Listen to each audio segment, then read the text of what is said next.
Hi guys. Yesterday was quite a sad day for all of us. There was this famous actor Sushant Singh Rajput who committed suicide. But it's not just about him.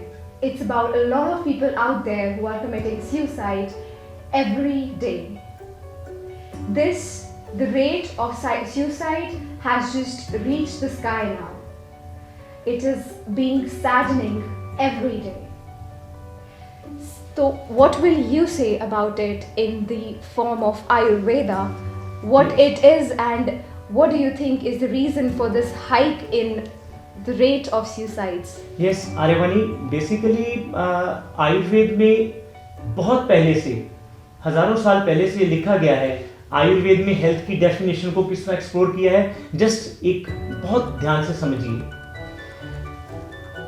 Ayurveda में जब भी health के बारे में बताया जाता है तो उसमें यह बताया जाता है कि आपकी शारीरिक हेल्थ के साथ साथ मानसिक हेल्थ, मेंटल हेल्थ की कितनी इंपॉर्टेंस है।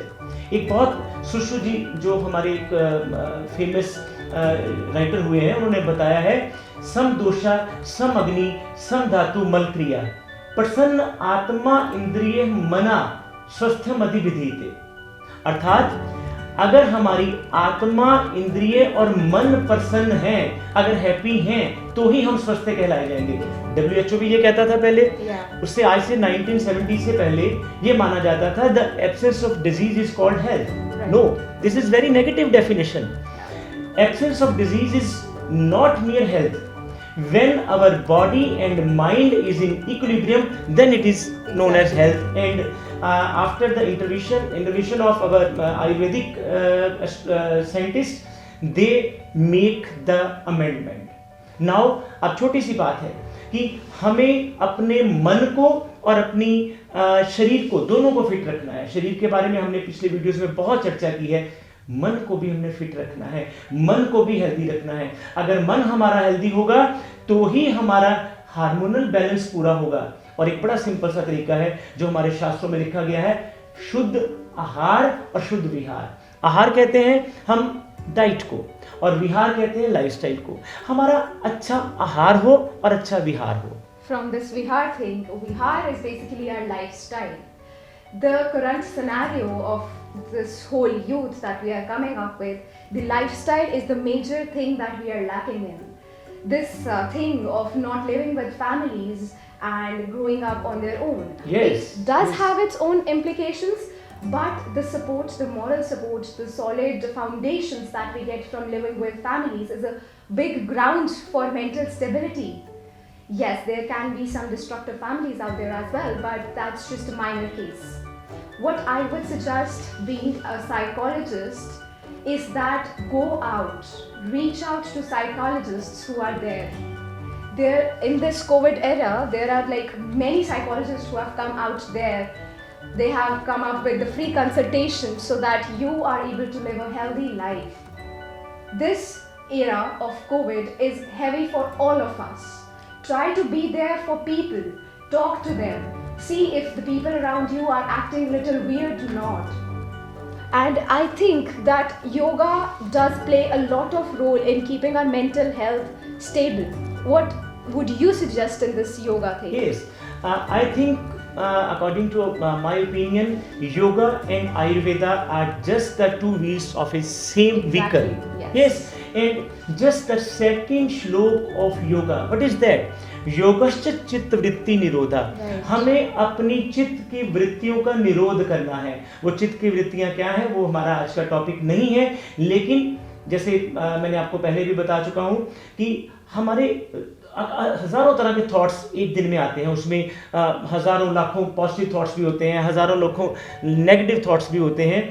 तो हमें इसको क्लीन अप करना है। हमारा क्लटर इकट्ठा होता जा रहा है, हमारे ऊपर एंगर है, हमारे ऊपर फ्रस्ट्रेशन है, डिप्रेशन है, कोई फाइनेंशियल क्राइसिस है, कोई फैमिली क्राइसिस है, इमोशनल क्राइसिस है, लस्ट है, ग्रीड है, और ये सब चीजें, जितनी ये नेगेटिव चीजें हैं, ये हमारे अंदर इतना क्लटर इकट्ठा करती हैं कि हमें इस मेस को क्लीन अप करना बहुत ज्यादा जरूरी है। And I think for clearing that cluttered mess, yoga has been proven to be very, very important and effective out there. The breathing exercises that we do, Yes. The inhaling and exhaling. Yes. Would you please elaborate how Yes. they manage the anxiety and depression? Exactly सबसे पहले तो हमें ये भी सोचना चाहिए और अपने मन में रखना चाहिए कि जब तक हम योग को अपनाते हैं, योग और प्राणायाम को, हमारे अंदर किसी किस्म की कोई भी हार्मोनल डिस्टर्बेंस नहीं होगी। और ये सुसाइड बेसिकली क्या है? बेसिकली हमारे हार्मोन्स का, नेगेटिव हार्मोन्स का बढ़ जाना, जो हमें इतना ज़्यादा हमारे अंदर कुंठा कर देते हैं कि अब हमें लाइफ को स्टॉप करना है। तो बेसिकली योग और प्राणायाम हमारे उस कुंठा को खत्म करता है, उस हार्मोन को बैलेंस करता है। और सबसे ज़रूरी बात जो मैं अक्सर बोलता भी हूँ, हमारी रेस्पिरेशन इसमें बहुत मेजर रोल प्ले करती है। कुछ नहीं करना, आपने सब टारगेट्स को भूल जाइए 5-10 मिनट के लिए। एक एक्सरसाइज जो मैं आपको बताने जा रहा हूँ उसको ज़रूर करिए। क्या? Inhale and exhale, just cool, sit, relax. हमें कोई काउंटिंग नहीं करनी है कि कहाँ रोकना है, कहाँ छोड़ना है। आंखें बंद करिए। सुबह के टाइम, शाम के टाइम, जब आपको अकेला लगे, जब आप भीड़ में हो, जब आप पढ़ रहे हो, कुछ भी कर रहे हो, अपने आंखों को बंद रखिए, बड़ा कूल सा एटमॉस्फेयर रखिए और डीप इनहेल और डीप एक्सहेल करिए। अब एक छोटी सी बात जो बहुत ज़्यादा पॉइंट की है, जो आपने समझनी है। जब हम डीप इनहेल करते हैं और डीप एक्सहेल करते हैं तो एक फ्रैक्शन ऑफ सेकंड्स का टाइम आता है इनहेल और एक्सहेल के बीच में, और एक फ्रैक्शन ऑफ टाइम का सेकंड्स आता है एक्सहेल और इनहेल के बीच में भी। हम उस जो शून्य है, that part which is known as shunya, shunya mean zero, जहां पे हमारा इनहेल भी नहीं हो रहा, एक्सहेल भी नहीं हो रहा, जस्ट उसको वॉच करिए। वो जब उसको वॉच करेंगे, जब आप उसको देखेंगे, उसको महसूस करेंगे, आपको पता लगेगा कि इनहेल के साथ अंदर क्या जा रहा है। हमारा लव, हमारा कंपैशन, हमारी जेनेसिटी, किसी को देख के पिघलना, किसी के दर्द को देख के पिघलना और किसी को सुनना, ये सब चीजें हमारे अंदर जा रही हैं। और बाहर क्या निकल रहा है? हमारे बाहर से जितना हमने क्लटर इकट्ठा किया था, जो मैं अभी बताया है, ग्रीड बाहर निकल रही है, एंजाइटी बाहर निकल रही है, डिप्रेशन बाहर निकल रहा है, जो हेट हमारे अंदर बड़ी पड़ी है वो बाहर निकल रही है। ये सब चीजें बाहर निकलेंगी एक्सहेल के जरिए। हमारा हार्मोनल बैलेंसिंग होगी और हमारे अंदर जितनी भी ये नेगेटिविटी है, योग, प्राणायाम और आयुर्वेद से बाहर आएंगी। और एक चीज और मैं यहाँ कहना चाहूंगा, जब हम आयुर्वेद की बात करते हैं योग के कंपैरेटिवली, तो बहुत जरूरी है कि हम अपनी डाइट में उन ऐसी हर्ब्स को शामिल करें जो हमारे अंदर से इन सब नेगेटिविटी को खत्म कर देती हैं। हमारे पास बड़े जो भारतवर्ष है, इसकी परंपरा बहुत पुरानी है और यहाँ पर हजारों लाखों तरह की जड़ी बूटियाँ मिलती हैं। आप अश्वगंधा ले सकते हैं, कोई इफेक्ट नहीं है, कोई उसका साइड इफेक्ट नहीं है। प्रोटीन बॉन्डिंग्स को इंक्रीज करने का काम करता है, स्ट्रेस को कम करता है, स्लीप को साउंड करता है।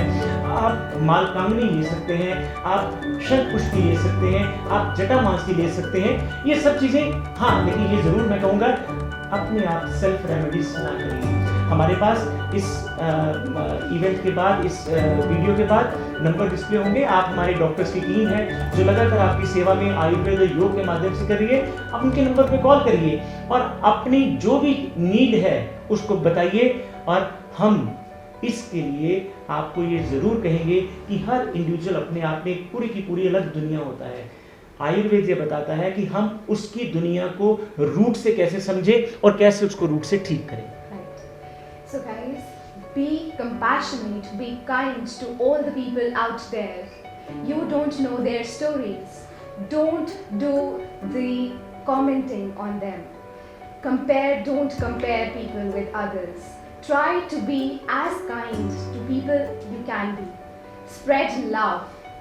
This trend of whole roasting on YouTube has increased so much and it can take a toll on our mental health. I would say that there are people out there who love you so much, but before that, you got to love yourself. Love yourself. Self-love is the basis of everything. Thank you. And yes, Aryavani, as you are an international yoga teacher also, I would just like to add one thing more. Please don't be judgmental. हमें judgemental नहीं बनना है। हमें किसी के लिए अपनी judgement देके उसको हरासमेंट नहीं देनी है। और जो आपने बहुत अच्छी बात कही कि हमें रोस्टिंग नहीं करनी है। Who are we to roast other people? हर बंदे की अपनी लाइफ है। तो आइए, जैसे कि अभी आर्यवाणी ने भी बताया, हमें आहार के साथ, विहार के साथ, आयुर्वेदिक जड़ी बूटियों के साथ, अपने योग के साथ, प्राणायाम के साथ अपने आप के अपने मन को मजबूत करते जाएं। और जैसे इन्होंने बताया, क्योंकि ये भी साइकोलॉजी के काउंसलर भी हैं, जब मर्जी आप हमारे YouTube चैनल के माध्यम से किसी किस्म की कोई भी साइकोलॉजिकल काउंसलिंग की एडवाइस होगी तो यू आर मोस्ट वेलकम। नमस्ते, थैंक यू। आयुर्वेद योगाश्रम।